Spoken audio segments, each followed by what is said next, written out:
Baik, bismillahirrahmanirrahim. Assalamualaikum warahmatullahi wabarakatuh. Kami dari kelompok 4 akan mempresentasikan tentang materi demokrasi Indonesia. Sebelumnya, izinkan kami untuk memperkenalkan diri terlebih dahulu. Yang pertama yaitu ada Hana Nur Faradilah. Yang kedua ada Anika Ananda Putri. Yang ketiga ada Bunga Anggun Meganita. Yang keempat ada saya, Yusril Nur Alfiansyah. Yang kelima ada Ahmad Riko Priyastanto. Yang keenam ada Muhammad Noval Nurroni. Yang ketujuh ada Siska Putri Pitaloka. Demokrasi Indonesia adalah suatu proses sejarah dan politik perkembangan demokrasi di dunia secara umum, hingga khususnya di Indonesia, mulai dari pengertian dan konsepsi demokrasi menurut para tokoh dan founding fathers kemerdekaan Indonesia, terutama Soekarno, Muhammad Hatta, dan Sultan S. Syahrir. Selain itu, juga proses ini menggambarkan perkembangan demokrasi di Indonesia, dimulai saat kemerdekaan Indonesia, berdirinya Republik Indonesia Serikat, kemunculan fase kediktatoran Soekarno dalam Orde Lama dan Soeharto dalam Orde Baru, hingga proses konsolidasi demokrasi pasca reformasi pada tahun 1998 hingga saat ini. Konstitusi Indonesia Undang-Undang Dasar 1945 menjelaskan bahwa Indonesia adalah sebuah negara demokrasi. Presiden dalam menjalankan kepemimpinannya harus memberikan pertanggungjawaban kepada MPR sebagai wakil rakyat. Oleh karena itu, secara hierarki, rakyat adalah pemegang kekuasaan tertinggi melalui sistem perwakilan dengan cara pemilihan umum. Pada era Presiden Soekarno, Indonesia sempat menganut demokrasi terpimpin tahun 1956. Indonesia juga pernah menggunakan demokrasi semu, demokrasi Pancasila. Pada era Presiden Soeharto hingga tahun 1998, ketika era Soeharto digulingkan oleh gerakan mahasiswa yang telah memakan banyak sekali harta dan nyawa, dibayar dengan senyum gembira dan rasa syukur ketika Presiden Soeharto mengumumkan berhenti sebagai Presiden Indonesia pada 21 Mei 1998. Setelah era Soeharto berakhir, Indonesia kembali menjadi negara yang benar-benar demokratis. Mulai saat itu, pemilu demokratis yang diselenggarakan tahun 1999 dimenangkan oleh Partai Demokrasi Indonesia Perjuangan. Pada tahun 2004, untuk pertama kali bangsa Indonesia menyelenggarakan pemilihan umum presiden. Ini adalah sejarah baru dalam kehidupan demokrasi Indonesia. Kemudian mungkin saya bisa bertanya kepada teman saya, apa sih konsep dasar demokrasi itu? Tolong dijelaskan. Konsep dasar demokrasi berasal dari bahasa Yunani, yaitu demos, yang berarti rakyat, dan kertos, yang berarti kekuasaan, serta bahasa demokrasi adalah kekuasaan yang berada di tangan rakyat. Maksud dari pemerintahan rakyat adalah pemegang kekuasaan tertinggi dipegang oleh rakyat. Jadi, demokrasi adalah sebuah bentuk sistem pemerintahan dalam rangka mewujudkan kedaulatan rakyat yang dijalankan oleh pemerintah. Salah satu pendapat terkenal dikemukakan oleh Abraham Lincoln di tahun 1863, yang merupakan demokrasi adalah pemerintah dari rakyat, oleh rakyat, untuk rakyat. Demokrasi sebagai konsep sesungguhnya memiliki banyak pengertian dari berbagai sudut pandang atau perspektif. Berbagai pendapat para ahli banyak mengupas perihal demokrasi berdasar berbagai pengertian yang berkembang dalam sejarah pemikiran tentang demokrasi. Kita dapat mengategorikan 3 makna demokrasi, yaitu yang pertama, demokrasi sebagai bentuk pemerintah, dan yang kedua, demokrasi sebagai sistem politik, dan yang terakhir, yang ketiga, demokrasi sebagai sikap individu. Oh, jadi seperti itu penjelasan dari konsep dasar demokrasi. Oke, terima kasih. Kemudian saya mau bertanya lagi kepada teman saya, apa saja sih prinsip-prinsip demokrasi itu? Mohon dijelaskan. B. Prinsip-prinsip dan indikator demokrasi. A. Prinsip-prinsip demokrasi dibagi menjadi 4, Yang pertama, keterlibatan warga negara dalam pembuatan keputusan politik. Yang kedua, tingkat persamaan atau kesetaraan tertentu antara warga negara. Yang ketiga, tingkat kebebasan atau kemerdekaan tertentu yang diakui dan dipakai oleh para warga negara. Yang keempat, penghormatan terhadap supremasi hukum. Prinsip demokrasi yang didasarkan pada konsep di atas atau rule of law antara lain sebagai berikut. A. Tidak adanya kekuasaan yang sewenang-wenang. B. Kedudukan yang sama dalam hukum. C. Terjaminnya hak asasi manusia oleh undang-undang. Pendapat yang sejenis dikemukakan oleh Mas Wadi Rauf bahwa demokrasi itu memiliki dua prinsip utama demokrasi, yakni kebebasan atau persamaan dan kedaulatan rakyat. Kebebasan atau persamaan adalah pondasi demokrasi. Kebebasan dianggap sebagai sarana mencapai kemajuan dengan memberikan hasil maksimal dari usaha orang tanpa adanya pembatasan dari penguasa. Kedaulatan rakyat. Konsep kedaulatan rakyat pada hakikatnya kebijakan yang dibuat adalah kehendak rakyat untuk kepentingan rakyat. Oh, jadi seperti itu prinsip-prinsip demokrasi. Baik, terima kasih. Kemudian saya mau bertanya lagi kepada teman saya, apa saja sih indikator demokrasi itu? Kerangka kerja utamanya itu apa aja? Tolong dijelaskan. Kerangka kerja penilaian demokratisasi di antaranya dirumuskan apa yang diinspirasi konsep yang dikembangkan oleh David Betham dalam membuat indikator demokrasi. Betham menerjemahkan kedaulatan rakyat atau rule of the people secara lebih spesifik menjadi faktor kontrol populer atau popular control dan faktor kesetaraan politik atau political equality. Kontrol populer memanifestasikan hak-hak yang dimiliki oleh masyarakat untuk mengontrol dan mempengaruhi kebijakan publik dan para pembuat kebijakan. Kerangka kerja utama dibagi menjadi 3 komponen utama, di antaranya yaitu yang pertama, kerangka kerja hak-hak warga negara yang kesetaraannya terjamin atau guaranteed framework of equal citizen right. Yang kedua, institusi-institusi pemerintah yang representatif dan accountable atau institution of representative and accountable government. Yang ketiga, masyarakat yang demokratis atau civil of democratic society. Oh, jadi seperti itu indikator demokrasi. Baik, terima kasih.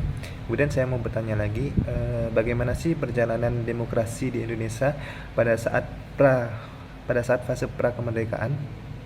Tolong dijelaskan. Perjalanan demokrasi di Indonesia.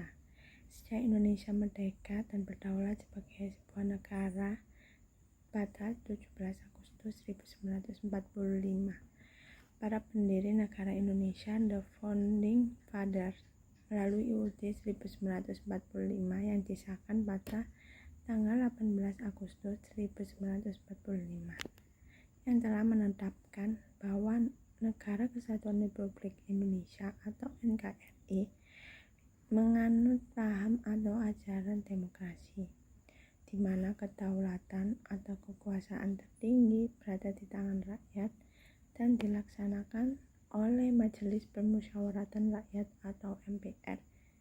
Jadi, NKRI itu tergolong sebagai negara yang menganut paham demokrasi perwakilan.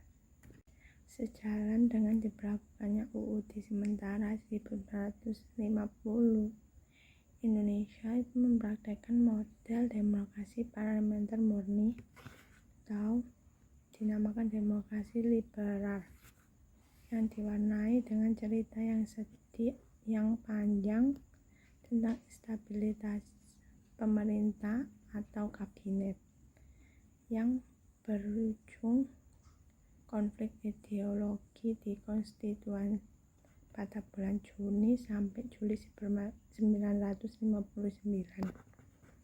Untuk mengatasi konflik berpotensi mencerai-beraikan NKRI,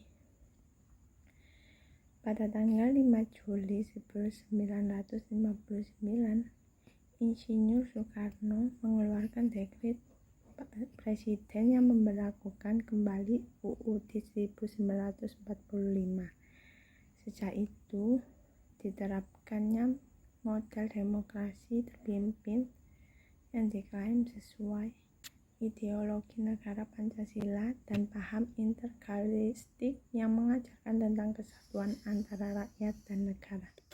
Oh, jadi seperti itu perjalanan demokrasi di Indonesia pada saat fase prakemerdekaan. Baik, sekarang bagaimana perjalanan demokrasi di Indonesia pada saat pasca reformasi? Tolong dijelaskan. Kemudian ada Presiden Soeharto yang menggantikan Insinyur Soekarno sebagai Presiden kedua Republik Indonesia dan menerapkan model demokrasi yang berbeda lagi, yaitu dinamakan demokrasi Pancasila atau Orba, untuk menegaskan klaim bahwasanya model demokrasi inilah yang sesungguhnya sesuai dengan ideologi negara Pancasila. Demokrasi Pancasila atau Orba berhasil bertahan relatif cukup lama dibandingkan dengan model-model demokrasi lainnya yang pernah diterapkan sebelumnya, yaitu sekitar 30 tahun, tetapi akhirnya pun ditutup dengan cerita sedih dengan lengsernya Jenderal Soeharto dari jabatan presiden pada tanggal 23 Mei tahun 1998 dan meninggalkan kehidupan kenegaraan yang tidak stabil dan krisis di segala aspeknya.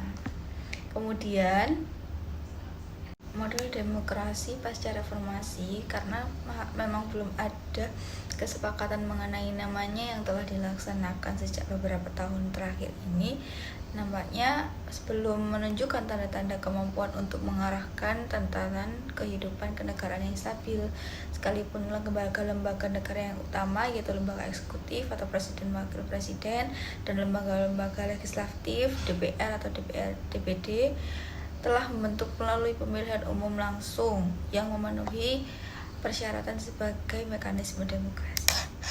Oh, jadi seperti itu perjalanan demokrasi di Indonesia pasca reformasi.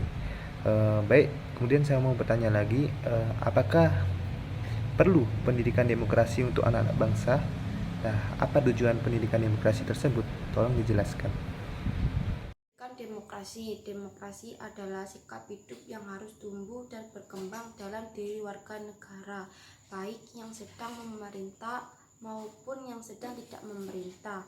Sikap hidup demokrasi ini pada gilirannya akan menghasilkan budaya demokrasi. Sikap hidup dan budaya gilirannya akan menghasilkan budaya demokrasi. Sikap hidup dan budaya demokrasi diperlukan guna mendukung bentuk pemerintahan maupun sistem politik demokrasi.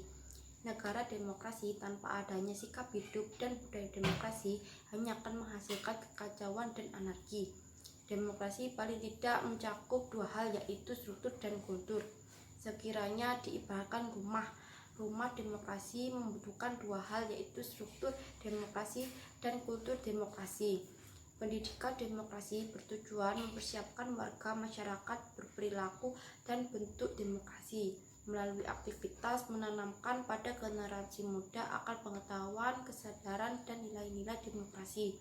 Pendidikan demokrasi pada dasarnya membangun kultur demokrasi yang nantinya bersama dengan struktur demokrasi akan menjadi fondasi bagi negara demokrasi. Pendidikan demokratis dalam arti luas dapat dilakukan baik secara informal, formal, dan non-formal. Secara informal, pendidikan demokrasi bisa dilakukan di lingkungan keluarga yang menumbuh kembangkan nilai-nilai demokrasi. Secara formal, pendidikan demokrasi dilakukan di sekolah baik dalam bentuk intra dan ekstrakurikuler. Sedangkan secara non-formal, pendidikan demokrasi berlangsung pada kelompok masyarakat, lembaga, swadaya, partai politik, dan lain-lain. Baik, terima kasih teman-temanku atas penjelasannya.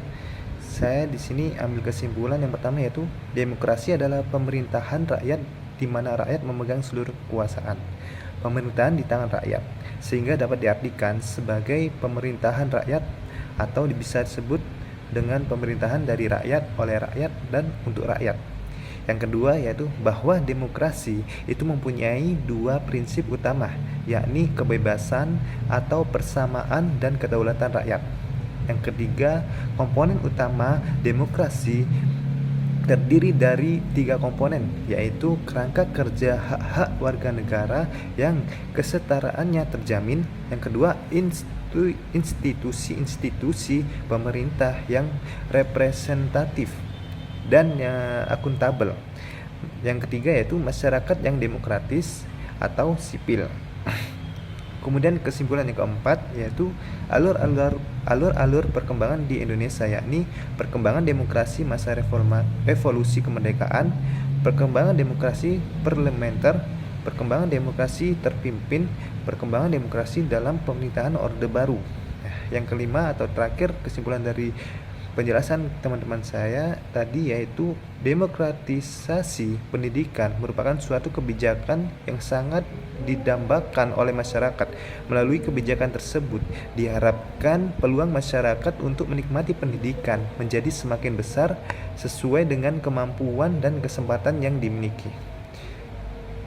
Kemudian pertanyaan saya yang terakhir, apakah studi kasus dari materi ini yang telah kalian ambil? Tolong salah satu dari kalian bisa jelaskan. Studi kasus di Kabupaten Bekasi, di Kabupaten Sleman, dan Yogyakarta, salah satu anggota PPK Divisi Data di Kecamatan Depok terbukti melakukan electoral fraud dalam bentuk memanipulasi perolehan suara. Terdakwa melakukan manipulasi data dan pengubahan hasil perolehan suara dari Partai P3, Partai Nasdem, dan Partai Berkarya pada pemilu 2019. Pengubahan perolehan suara terungkap pada saat rapat pleno rekapitulasi perolehan suara di KPU Sleman pada tanggal 8 Mei 2019. Saat itu, dari Partai P3 memprotes hasil rekapitulasi yang berbeda dengan hasil perhitungan di kecamatan. Protes itu ditanggapi dengan buka dokumen DA1 plano di kecamatan. Kemudian dugaan manipulasi dan penghilangan suara tersebut akhirnya terbukti. Oh, begitu. Baik, terima kasih. Mungkin sekian diskusi dari kami. Apabila ada salah kata, kami mohon maaf. Syukran. Wassalamualaikum warahmatullahi wabarakatuh.